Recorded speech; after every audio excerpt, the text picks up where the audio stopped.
हे हे प्रभु, हे प्रभु, हे हरि राम कृष्ण जगन्नाथ प्रेमानंद, ये क्या हुआ? गलाव में पानी आ गया। तो भैया देखा, अपने देश की इतनी तरक्की हो गई है कि अब रोड पर ही नाव और पानी का जहाज चलाया जा सकता है। लल्लन भैया, यही सुख सुविधा के चलते तो आज विदेशों में भारत का डंका बज रहा है।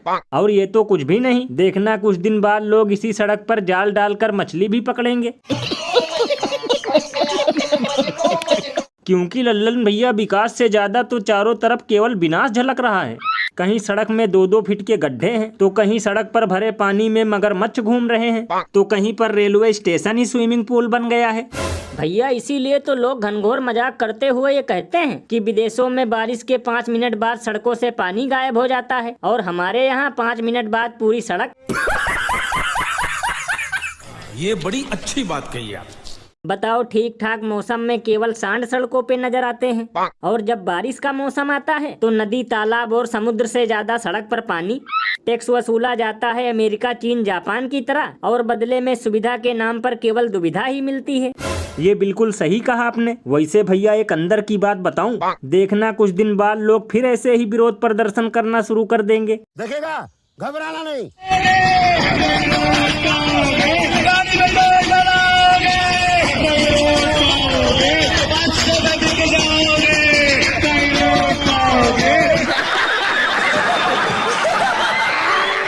और अभी तो रुको, क्लाइमैक्स अभी बाकी है। ये न्यू इंडिया है और इसके सपनों का विस्तार, इसकी उड़ान असीम है।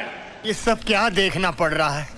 अच्छा है मैं अंधा हूँ। तो भैया देखा, अभी कुछ दिन पहले विश्वगुरु कार की टिमटिमाती एलईडी लाइट बुझाकर घूम रहे थे, और अब कार की पिछली सीट पर बैठकर घूम रहे हैं।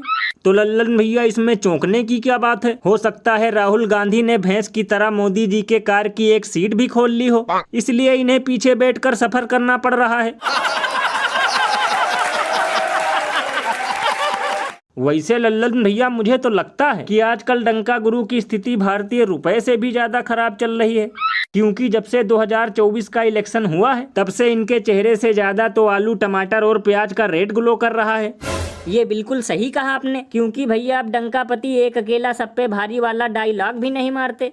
वैसे भैया, ये भी हो सकता है कि अगली सीट पर नीतीश बाबू और चंद्र बाबू बैठ गए हों, इसलिए मोदी जी को पीछे जाकर बैठना पड़ा।